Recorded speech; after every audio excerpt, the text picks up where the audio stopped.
어려운 시기입니다. 여러 가지로 힘듦이 우리의 주변에 다가오고 있습니다. 참새 2마리가 한 아사리온에 팔리는 것도 하나님께서 허락하지 아니하시면 이루어지지 않는다 말씀하고 있는 데에 이러한 우리의 주변에서 일어나는 일들이 결코 하나님과 무관하지 아니함을 우리의 믿는 사람들은 깨어 성경이 거기에 대해서 뭐라고 말하고 있는지를 안다는 것 참으로 귀하다 생각합니다. 오늘 우리의 주변에 일어나는 상황을 생각하면서 우리 역대하 7장 13절 14절 두 구절의 말씀 우리 같이 한번 묵상하겠습니다. 이 두 구절이 오늘 우리에게 부딪히고 있는 문제요 해결 책임을 역대하는 우리에게 말씀하고 있습니다. 우리 13절 14절 같이 읽습니다. 내가 하늘을 닫고 비를 내리지 아니하거나 혹 메뚜기들에게 토산을 먹게 하거나 혹 전염병이 내 백성 가운데 유행하게 할 때에 내 이름으로 일컫는 내 백성이 그들의 악한 길에서 떠나 스스로 낮추고 기도하여 내 얼굴을 찾으면 내가 하늘에서 듣고 그들의 죄를 사하고 그들의 땅을 고칠지라. 아멘. 오늘 13절 말씀에 내가 하늘을 닫고 라고 시작하고 있습니다. 하늘을 닫을 때에 일어나는 세 가지의 것을 성경은 얘기합니다.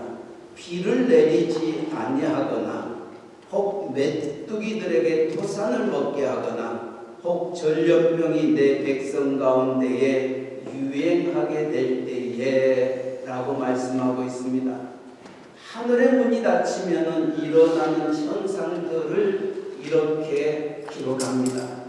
2020년을 맞이하면서 2020년은 청교도 400주년에 해다 우리가 2020년을 시작하면서 말씀하고 있습니다.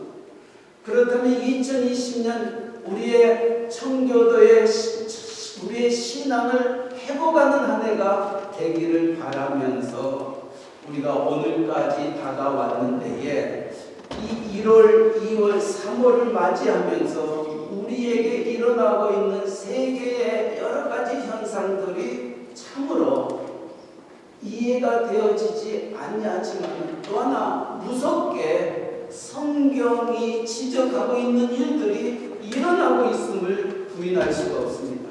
1월 달에 호주에 큰 산불이 일어났던 것 우리는 기억합니다. 큰 산불이 일어났었을 때의 속수무책이었습니다. 무엇을 어떻게 해야 될지 알지 못하고 있었습니다. 하늘에서 비가 내리지 아니한다면은 그 일을 막을 수가 없는 그와 같은 일이 1월 달에 호주에서 일어났던 것입니다. 오늘 13절 말씀에 하늘을 닫고 비를 내리지 아니한다. 두 번째로는 메뚜기들이 토산을 먹게 하거나 라고 얘기합니다. 지금 아프리카 동부에서 케냐에서 인도에서 파키스탄으로 파키스탄에서 중국으로 메뚜기 4천억 마리가 이동하고 있다고 신문과 언론은 우리에게 말하고 있습니다.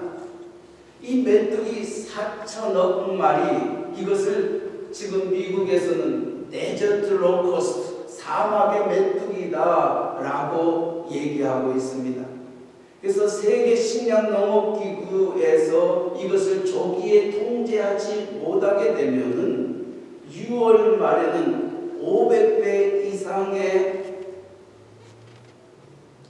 파워가 이 메뚜기 떼로 인하여서 이 지역을 휩쓸 것을 얘기하고 있습니다. 그래서 아프리카 동부 케냐에서 시작했던 이 4천억 마리의 메뚜기 떼가 인도를 향하여 나아갔습니다. 인도에서 파키스탄을 향하여 나아갔습니다. 이제 이 파키스탄에서 중국으로 향하여 나아가는 것을 중국 정부는 그 메뚜기 떼가 우리에게 오게 하지 못하기 위해서 방책으로 오리 10만 마리를 파키스탄 국경에 보냈던 것입니다. 메뚜기 떼를 무너뜨리는 것은 오리와 닭이라고 얘기합니다. 오리 한 마리가 메뚜기 떼를 하루에 200 메뚜기를 잡아먹는다고 얘기합니다. 그래서 이 4천억 마리의 메뚜기 떼를 어떻게 해서든지 중국으로 들어오지 못하게 하기 위하여 오리 10만 대군을 파키스탄 국경에 보내어 막으려고 몸부림치고 있는 그 모습들, 한국도 중국이 무너지면 그 메뚜기 떼가 한국에까지 오지 않겠느냐. 그러나 아직은 속단할 수 없다고 얘기하고 있는 모습 속에서 전전긍긍하고 있습니다. 또 하나 오늘 13절에는 하늘의 문이 닫히게 되면은 비를 내리지 아니하거나 혹 메뚜기들에게 토산을 먹게 하거나 혹 전염병이 내 백성에게 유행하게 될 때에 라고 말하고 있습니다. 이 전염병은 어떤 의미에서 오늘 우리 주변에 일어나고 있는 코로나 19이라고 얘기할 수 있습니다. 중국의 7번째 큰 도시였던 후안에서 시작됐던 이 코로나 19이 중국은 벌써 80여 개의 지역을 통해 금지하고 그 확진자가 8만 명이라 공식적으로 발표가 되어 있지만은 중국의 보고가 믿을 수가 없어서 그 숫자는 아마 더 많은 숫자가 되지 않겠느냐 이렇게 얘기합니다.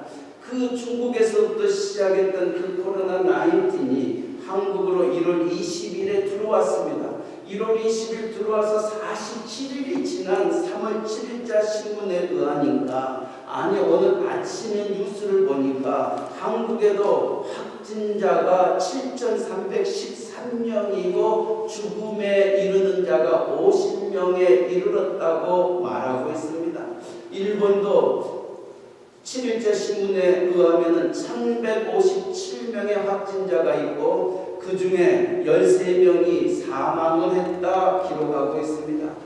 또한 일본으로 그치는 것이 아니라 이란은 이 코로나19 확진자가 5,800명이 되어 있다라고 얘기하고 사망자가 124명이 발생했다고 말합니다. 이탈리아도 5,800명이 확진자가 되고 또 수많은 사람들이 죽음에 이르게 되고 그 여파가 이제 유럽의 독일에까지 684명이, 네덜란드에도 188명이, 벨기에에도 169명이 이처럼 퍼져 나아가고 있고 우리가 살고 있는 이 미국 땅까지 코로나 19이 와 오늘 아침 신문에 보니까 미국에도 400여 명의 확진자가 있고 뉴욕주에는 44명이, 우리 뉴저지에도 3명의 확진자가 있다고 언론은 공포하고 있습니다. 그래서 뉴욕주는 이 코로나 19으로 인하여 비상사태를 선포하는 가운데에 있습니다. 이와 같은 일들이 있었을 때에 과연 우리의 교회가 예배를 드려야 되느냐 드리지 않아야 되느냐, 한국에서도 정부에서 교회의 종교의 집회를 자제할 것을 얘기하여 한국은 70% 이상이 대형 교회들이 예배당 예배를 멈추고 온라인으로 예배를 드리고 있고 15%만이 예배당 예배를 주장하고 있다는 기사도 들었습니다. 오늘 이와 같은 일들이 있었을 때 기억해야 될 것은 예배당에서 예배를 드리는 것을 고집하는 것이 신앙이냐, 그것이 맞느냐, 우리가 이런 흑백 논리로 나아가서는 아니 됩니다. 요한복음 4장에 보면은 우물가에 있는 여인을 향하여 우리의 주님이 찾아갔습니다. 이 사마리아 여인이 그렇게 얘기합니다. 우리는 그림신 산에서 예배를 드리고 너희는 예루살렘에서 예배를 드리지 아니하느냐라고 얘기했을 때 주님이 이 우물가에 있는 이 사마리아 여인을 향하여 그리스미 산으로도 말고 예루살렘으로도 말라 예배하는 자는 신령과 진정으로 예배할지니라 말씀하셨습니다. 어디에서 예배를 드리느냐가 중요한 것이 아니라 예배를 드리는 자의 자세가 중요한 것입니다. 우리가 하나님 앞에 신령과 진정으로 드려지는 예배, 이 예배를 하나님이 받으신다는 것입니다. 예루살렘 성전에서 예배를 드리기 때문에 하나님이 받는 것이 아닙니다. 예루살렘 성전에서 예배를 드린다 한다 할지라도 형식과 위선과 습관적인 예배는 하나님이 받지 아니하십니다. 그러나 내가 아골골짝 빈들 속에서도 내가 신령과 진정으로 예배드리면 그 예배를 하나님이 받으시는 것입니다.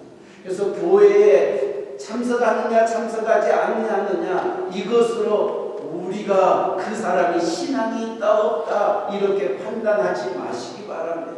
우리의 형편과 처지대로 이와 같은 상황 속에서 우리가 어떻게 하나님을 바라보아야 할 것인가, 여기에 우리의 문제가 있고 우리의 마음이 있는 것입니다. 내가 정말 신령과 진정으로 어느 곳에든지 주님을 섬길 수 있다면 그것이 하나님이 기뻐 받으시는 예배인 것입니다.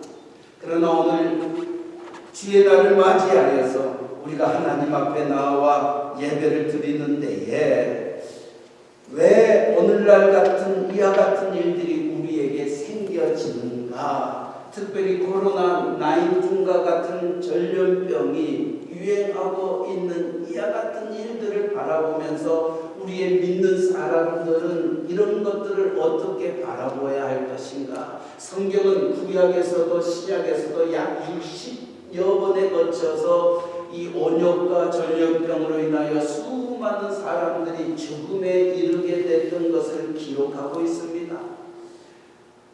몇 가지 것만 여러분에게 말씀드린다면 주님은 430년 동안 종되었던 하나님의 백성을 애굽에서 인도하기 위하여 온역과 메뚜기 떼와 이 전염병을 그들에게 주어서 10가지의 재앙 속에서 그들을 깨우치게 하시고 하나님의 백성을 인도할 때도 사용하셨습니다.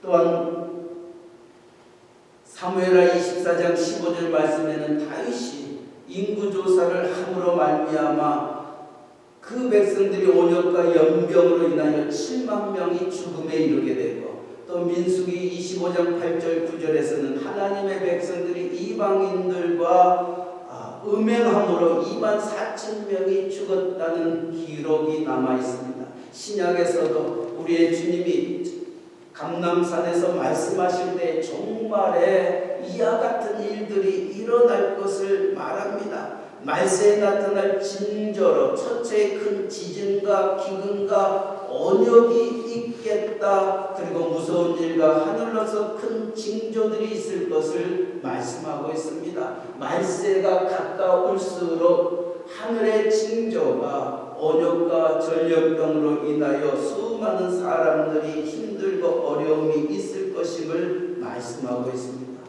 그렇다면 오늘 코로나19과 같은 이와 같은 일들을 맞이하면서 우리는 왜 이런 일이 일어나게 됐는가? 성경은 거기에 대해서 뭐라고 얘기하고 있는가? 우리가 다시금 말씀 앞으로 나아가기를 원합니다.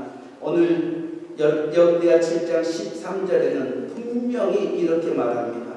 내가 하늘을 닫고 비를 내리지 아니하거나 혹 메뚜기들에게 토산을 먹게 하거나 혹 전염병이 내 백성 가운데에 유행하게 될 때에,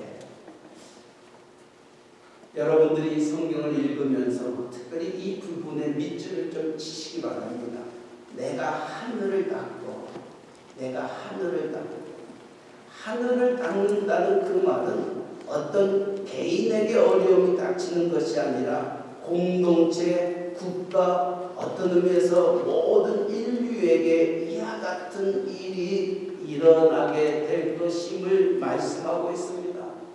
하늘의 문이 닫혀지게 되면은 우리가 상상하지 못할 인간으로서는 도저히 감당할 수 없는 일들이 우리에게 이루어짐을 성경은 분명히 우리에게 말씀하고 있습니다. 그래서 하늘의 문이 닫히면 사람이 어찌할 수 없습니다. 백방으로 노력해도 인간의 모든 노력이 허사임을 말씀하고 있습니다. 그래서 하늘의 문이 닫혀지면 우리는 감당할 수 없는 일들이 일어나게 된다는 것입니다.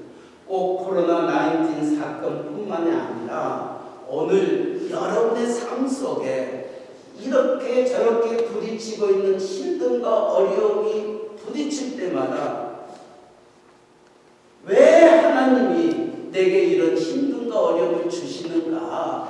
왜 내게 이런 아픔과 말로도 할 수 없는 고통과 잠 못 이루는 시간들을 내게 주시는가? 하나님이 내게 왜 이런 일들을 허락하시는가 생각할 때마다 우리는 말씀으로 돌아가시기를 바랍니다. 하늘의 문이 닫힐 때에 우리의 모든 것들이 막아지더라는 것입니다. 그렇다면 하나님이 왜 하늘의 문을 막으셨는가 우리가 생각해 보아야 됩니다. 그래서 우리는 어떤 문제가 부딪히게 되면은 하나님이 이 일을 통하여 내게 하시고자 원하시는 말씀이 무엇인가를 한번 생각해 보시기를 바랍니다. 하늘문이 닫힌 이유를 14절에서는 이렇게 얘기하고 있습니다. 우리 같이 한번 읽겠습니다. 14절 말씀입니다. 내 이름으로 일컫는 내 백성이 그들의 악한 길에서 떠나 스스로 낮추고 기도하여 내 얼굴을 찾으면 내가 하늘에서 듣고 그들의 죄를 사하고 그들의 땅을 고칠지라. 여기에서 기억해야 될 것은 하늘문을 닫고 열리게 하는 모든 원인이 누구에게 있는지 다시 한번 말씀을 보시기 바랍니다. 하늘이 닫혀질 수밖에 없는 이유, 하늘의 문이 열려질 수 있는 이유가 누구에게 있는지 오늘 본문을 다시 한번 보시기 바랍니다. 여러분은 누구라고 생각하십니까? 왜 하나님이 하늘의 문을 닫습니까? 왜 하나님이 하늘의 문을 여시는 겁니까? 그 이유가 누구에게 있냐는 겁니다. 기억하시기 바랍니다. 내 이름으로 일컫는 내 백성, 이들 때문에 하늘의 문이 닫혀지고 하늘의 문이 열려진다는 것입니다. 다시 말하면 오늘 이 세상의 인류의 역사의 흥망성쇠가 누구의 손에 달려 있느냐 하면은 세상 사람들의 손에 달려 있는 것이 아니라 하나님의 백성들의 손에 있음을 성경은 우리에게 가르쳐 주고 있는 것입니다. 내 이름으로 일컫는 내 백성, 이것이 얼마나 중요한 도전인지 모릅니다. 세상 사람들이 죄를 짓고 불순종하며 마음대로 사는 것은 어쩌면 당연한 것입니다. 세상 사람들이 그렇게 살고 있는 것에 대해서 하나님은 심판하지 아니합니다. 하나님은 내버려 둡니다. 그러나 내 이름으로 일컫는 내 백성이 하나님의 뜻대로, 하나님의 말씀대로 하나님이 원하시는 그 길을 걷지 아니하면은 하나님은 간섭하십니다. 역사하십니다. 그리고 우리에게 응답하신다는 말씀입니다. 이것이 얼마나 우리에게 큰 도전인지 모릅니다. 오늘 이와 같은 일들이 일어나게 됐었을 때에 하늘의 문이 닫혀졌던 이유는 하나님의 백성들이 내 이름으로 일컫는 그 내 백성들 때문에 이루어진다는 것입니다. 그리고 이 백성 때문에 하나님께서 하늘의 문을 또한 여신다는 말씀입니다. 그렇다면 이 세상이 우리가 일어나고 있는 크고 작은 모든 문제들, 축복과 저주가 누구의 손에 있느냐 하면은 하나님의 백성들이라고 일컬었는 저와 여러분의 손에 있음을 믿으시기 바랍니다. 여러분 때문에 여러분의 가정이 힘들고 여러분 때문에 여러분이 경영하고 있는 모든 것들이 힘들어지고 여러분 때문에 우리가 살고 있는 이 나라와 이 민족에 문제가 있다는 것을 성경은 우리에게 가르쳐주고 있습니다. 그렇다면 반대로 여러분이 하나님을 하나님으로 잘 믿고 경영하면 그 뜻을 쫓아 순종하게 되면 하늘의 문이 열려지고 하나님의 축복이 우리에게 임한다는 것도 성경은 우리에게 말씀하고 있습니다. 그래서 창세기 12장에 보면은 하나님은 아브라함을 부르시고 내가 너를 복의 근원으로 삼을지니라 라고 말합니다. 복의 근원은 무엇을 의미하고 있습니까? 너로 인하여 너의 모든 민족이 복을 받을 것임을 말씀하고 있습니다. 하나님의 사람, 믿음의 사람 아브라함으로 말미암아 그 가정이 복을 받고 그 주변이 복을 받고 그 나라와 민족이 복을 받는 것, 축복의 통로로 삼으시겠다 성경은 말씀하고 있습니다. 그렇기 때문에 우리 믿는 사람은 얼마나 하나님 앞에서 이 세상에 살아가면서 큰 특권을 가지고 있는지 모릅니다. 왜냐하면 하늘의 문을 열 수도 있고 하늘의 문을 닫을 수도 있기 때문인 것입니다. 오늘 13절은 그렇게 얘기합니다. 하늘이 닫혀지면 일어나는 일들. 그러나 하늘을 열 수 있는 길이 14절은 분명히 얘기하고 있습니다. 14절 우리의 마음속에 기억해야 될 부분입니다. 내 이름으로 일컫는 내 백성 그들이 악한 길에서 떠나 스스로 낮추고 기도하여 내 얼굴을 찾으면 내가 하늘에서 듣고 그들의 죄를 사하고 그들의 땅을 고칠지라. 다시 말하면 돌이키면 닫힌 문이 열릴 것이고 그 땅이 고쳐지고 다시금 축복으로 회복시켜 주심을 말씀하고 있습니다. 우리가 이 두 구절의 짧은 구절이지만은 우리 믿는 사람들에게 얼마나 큰 도전을 주는지 알 수 없습니다. 한번 물어보겠습니다. 우리가 망하는 것이 오늘 우리가 이 모든 일들이 이루어지는 것들이 죄 때문이라고 생각하십니까? 죄 때문에 우리가 이렇게 망하게 됐다고 생각하십니까? 원칙은 맞습니다. 그러나 죄 때문에 우리가 망하는 것이 아니고 우리가 회개하지 아니하기 때문에 망하는 것입니다. 하나님은 죄 때문에 심판하는 것이 아니라 회개하지 아니하기 때문에 심판하시는 것입니다. 우리는 죄인이라는 것은 죄 짓는 사람을 얘기하고 있습니다. 하나님은 우리가 죄 짓기 때문에 우리를 심판하는 것이 아니라 우리의 죄를 회개하지 아니하기 때문에 하나님은 심판하시는 것입니다. 오늘 이 두 구절의 말씀 속에서 내 이름으로 일컫는 내 백성, 하나님의 백성들에게 주는 도전이 있습니다. 우리가 하나님 앞에서 우리가 행하였던 우리의 죄 이것을 회개하지 아니하면은 돌이키지 아니하면은 하늘의 문을 열지 아니할 것임을 말씀하고 있습니다. 그렇다면은 이와 같은 모든 일들이 멈춰주기를 원한다면은 우리가 하나님 앞에 돌이켜 회개하는 자리에 가지 아니한다면 우리는 결코 하나님의 축복으로 우리를 인도할 수 없을 것입니다. 우리가 왜 회개하지 않습니까? 우리가 왜 하나님 앞에 눈물로 나아가지 못하냐는 겁니다. 우리는 죄에 너무 무감각되어져 버렸습니다.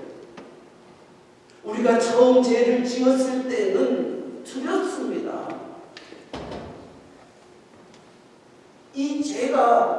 이 죄로 인하여 어떤 일이 일어나게 될 것인가 점점 긍정하면서 살아갑니다. 그런데 죄를 지었음에도 불구하고 아무 일도 일어나지 아니하고 아무런 징계와 아무런 채찍도 일어나지 아니할 때에 우리는 무디어집니다. 한번 여러분들이 생각해 보시기 바랍니다. 여러분이 신앙생활하면서 주일을 안식일을 기억하여 그날을 거룩하게 하라 하셨던 하나님의 말씀이 우리 안에 있었을 때에 우리가 주일날 교회 가지 아니하고 다른 일을 하게 되면은 내 마음이 편치 못합니다.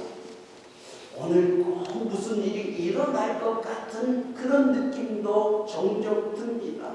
그러나 한 번 빠지고 두 번 빠지고 세 번 빠지고 네 번 빠지게 되면은 주일에 대한 개념이 점점 약해져 버리더라는 것입니다. 이제는 더 이상 죄가 아니더라는 것입니다. 그러나 죄는 무서운 것입니다. 그렇기 때문에 이 죄를 회개하지 않냐면, 이 죄를 돌이키지 않냐면 하늘의 문이 열려지지 않는다는 것입니다.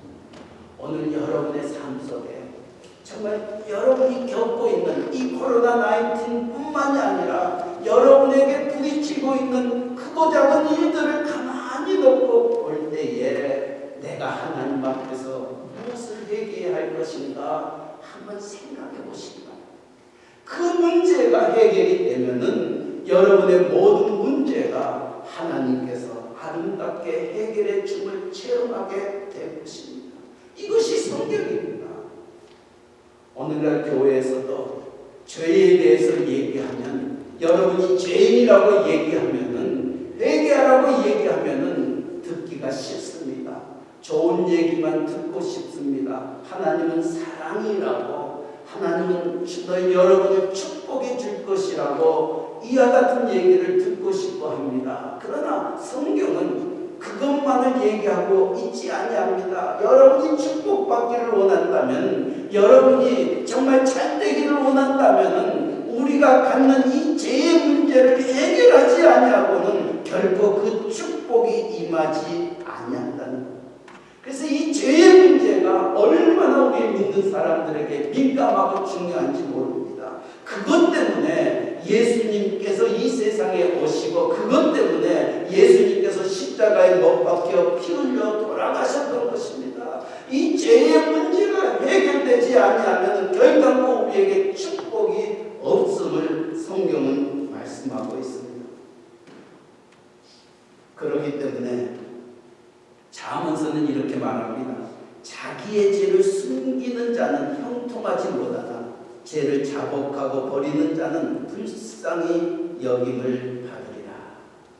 자기의 죄를 숨기는 자는 형통치 못하고 죄를 자복하고 버리는 자는 불쌍히 여김을 받는다. 근데 우리가 신앙생활을 하면, 특별히 직분이 있게 되면, 또 신앙생활을 오래 하게 되면은 그 죄를 합리화시킬 때가 많이 있습니다.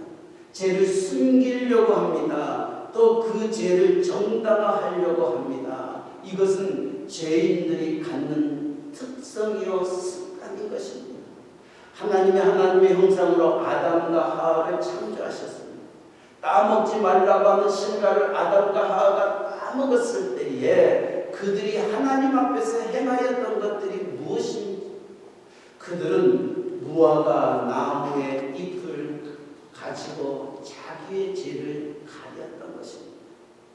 무화과 나무로 자기의 죄를 가리우면 덮어질 줄 알았던 것입니다. 그러나 하나님은, 그들은 무화과 나무로 잎으로 가렸다 했지만 하나님은 아담을 찾으셨습니다. 그리고 네가 무엇을 했느냐고 물어봅니다. 왜 따먹지 말라는 그 실과를 따먹었느냐? 이때 아담은 변명을 합니다. 내가 따먹으려고 한 것이 아니라 하나님이 내게 주셨던 저 여자 하와 때문에 내가 이것을 따먹었다. 따먹었습니다. 하와에게 묻습니다. 왜 따먹었느냐? 나는 따먹으려고 안 했는데 저 뱀이 내게 유혹을 해서 따먹게 됐습니다. 이것이 아담과 하와입니다. 이것이 우리입니다. 하나님이 우리에게 왜 범죄하였느냐, 왜 죄를 지었느냐라고 물을 때에 우리는 어떻게 해서든지 나를 합리화시키려고 합니다. 나를 정당화하려고 합니다. 이것이 다윗이었습니다. 다윗이 바세바를 병하고 범하고 난 다음에 네가 바로 그 사람이라 나단 선지자의 책망 속에서 그가 하나님 앞에 회개하기 전까지 그는 자기의 죄를 숨기려고 했습니다. 우리아를 전쟁터에서 부릅니다. 그리고 아내와 동침하게 합니다. 그럼에도 불구하고 우리아가 그 말에 순종하지 아니하고 내 부하들이 지금 전쟁터에서 사경을 해보고 있는데 내가 내 집에서 내 아내와 하룻밤을 잘 수가 없습니다. 텐트에서 자게 될 때 다윗은 엘리야 장군에게 그렇게 편지를 씁니다. 이 우리아를 가장 사지에 전쟁에 임하게 하라. 그 얘기는 전쟁터에서 죽음에 이르게 하라. 그리고 우리아는 죽습니다. 요압 장군이 우리아가 죽었다는 얘기를 다윗에게 했을 때 다윗은 나라를 위하여 순직했던 우리아의 가정을 축복해 주기 위해서 그 아내 바세바를 궁궐에 데리고 와서 많은 축복의 시간들을 갖게 합니다. 세상 사람들은 다윗이 성군이라고 얘기합니다. 나라를 위하여 목숨 바쳤던 그 가정을 우리의 성군 다윗은 이렇게 위하고 축복하고 그 가정을 돌봐준다. 그러나 하나님은 알고 있었습니다. 하나님 나단 선지자를 통하여 네가 바로 그 사람이라 지적하고 다윗이 회개할 때에 하나님은 그를 받으시고 훗날 하나님의 마음에 합한 자라 일컬음을 받는 귀한 자리에 쓰게 하였던 것입니다. 사랑하는 성도 여러분, 우리 모두는 죄인입니다. 우리가 알고도 지은 죄, 모르고도 지은 죄, 남에게 드러나는 죄도 있고 드러나지 아니하는 죄도 있습니다. 우리는 속일 수 있습니다. 숨길 수 있습니다. 나를 합리화시키고 정당화시킬 수 있습니다. 그러나 우리의 머리털까지 세심과 되신 하나님은 우리의 모든 것들을 알고 계십니다. 그 하나님 앞에 우리의 죄를, 우리의 은밀한 것들을 회개하면 하나님은 미쁘사 모든 불의에서 우리를 깨끗게 하여 주시고 하늘의 문을 열어주실 줄 믿습니다. 오늘 성경은 우리에게 그렇게 말합니다. 우리가 무엇을 회개할 것인가? 14절은 세 가지로 말합니다. 첫째는 악한 길에서 떠나라는 것입니다. 악한 길은 무엇을 의미합니까? 하나님의 기준에서 벗어나는 것을 의미합니다. 죄는 관역을 벗어난 것입니다. 하나님의 기준을 벗어난 것입니다. 하나님의 기준에서 벗어나 하나님이 원하지 않는 그 길을 걸어가는 것을 악한 길이라 말하고 있습니다. 이스라엘 백성들이 저질렀던 악한 길은 무엇입니까? 나 외에 다른 신을 섬기지 말라, 하나님 외에 다른 신을 섬기지 말라 했던 다른 신 우상을 숭배하였던 것입니다. 하나님이 원치 아니하는 것, 나 외에 다른 신입니다. 오늘 우리는 우상을 섬기지 아니합니다. 그러나 신약 성경은 우리의 우상은 탐심이라 말하고 있습니다. 탐심은 곧 우상 숭배라 말합니다. 우리가 탐하고 있는 것이 무엇입니까? 오늘을 살고 있는 우리가 정말 탐하고 있는 것이 무엇입니까? 하나님보다 더 우리가 먼저 찾는 것이 무엇이냐는 겁니다. 물질입니다. 돈입니다. 돈 때문에 우리의 신앙을 버릴 때도 있습니다. 우리는 하나님 없이는 살아도 돈 없이는 못 산다고 얘기를 합니다. 이것이 오늘 우리의 믿는 우리들에게도 동일하게 역사하고 있습니다. 교회는 다니지만은 직분은 많았지만은 하나님보다 세상을 더 사랑합니다. 세상의 물질 그것이 우리의 모든 것들로 생각합니다. 그래서 돈의 유혹 앞에서 돈의 탐심으로부터 자유로운 사람은 아무도 없습니다. 이것을 악한 길에서 떠날 것을 말씀하고 있습니다. 돈이 우리의 주인이 되어서는 아니 된다는 것입니다. 하나님이 우리의 주인이 되시라 합니다. 그러기에 다윗은 고백합니다. 여호와는 나의 목자시니 내게 부족함이 없으리로다. 하나님이 내 목자시니 내게 부족함이 없다. 내가 필요한 모든 것들을 주님은 제공하시더라는 것입니다. 그래서 그는 하나님이 목자시니 내 삶이 돌아올 때 내 잔이 넘치나이다 라고 고백하며 하나님을 찬양하였던 겁니다. 사랑하는 성도 여러분, 하늘의 문을 열기를 원한다면 악한 길에서 떠나시기를 바랍니다. 두 번째로는 스스로 낮추기를 말합니다.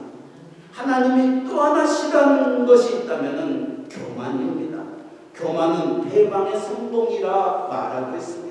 교만이라는 것이 무엇입니까? 목에다 힘을 주는 것을 교만이라고 얘기합니까? 아닙니다. 성경은 그것을 교만이라고 얘기하지 않습니다. 성경이 말하는 교만은 그것입니다. 내가 하나님 없이도 살 수 있다고 생각하는 것이 교만입니다. 나는 하나님 없어도 내가 돈이 있으면은, 내 자식들이 있으면은, 내 사업체가 있으면은 나는 살 수 있다고 생각하는 그것이 교만입니다.